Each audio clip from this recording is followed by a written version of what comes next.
प्रणाम सब गोटे के। जय मिथिला। तो कहलहुँ अपना मिथिला सबमे बेटी सबके मानै तऽ बड़ छथिन माय बाप, लेकिन हाँ जमाय जहन आबि जाइ छथिन तऽ जमाय विष्णु भगवान भऽ जाइ छथिन, तखन बेटी सब पाछू रहि जाइ छथिन, जमाय सब आगू रहि जाइ छथिन।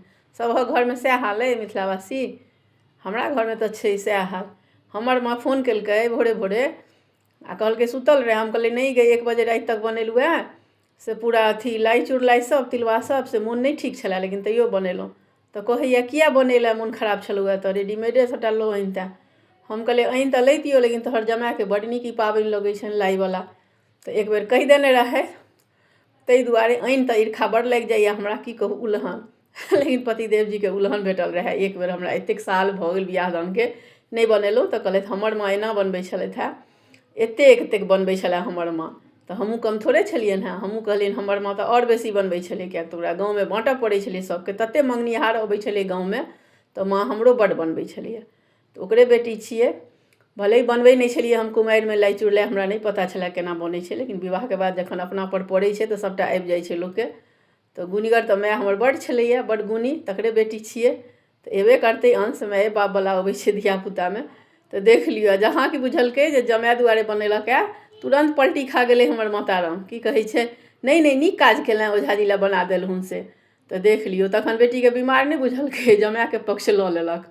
तऽ देख लियौ, इएह होइ छै अपना सबके मिथिलामे, बेटीसँ बेसी जमाये प्रिय भऽ जाइ छै। से किया नहीं समझ, एतेक विष्णु भगवान मानै लगै छथिन ई सब चीज। हे देख लियौ, खैर हमरो नीक लागैए ई सब चीज। हमर भाइजी एनाही शिलौंगमे कहै छथिन, एक बेर हिनकर पक्ष लेलखिन, एक बेर हमर लैत रहथिन। हम कहलियै यौ बड़का भाइजी अहाँ तऽ हिनकर पक्ष लै छियनि, तऽ कहैया गै नहीं लेबो पक्ष तऽ तू ही तमसा जेमे हमरा परमे, कहमे हमरा बरके कहै छी अहाँ बड़का भाइजी। तऽ देख लियौ, से तऽ ठीके कहलखिन हमर बड़का भाइजी। हमरा केओ कहतै हँसी मजाकमे तऽ नीक लागैए, लेकिन हाँ केओ हमर पतिदेव जीके केओ नहि किछु कहि सकै छनि, तखन तऽ सही बात छै, बहुत लागि जाइ छै।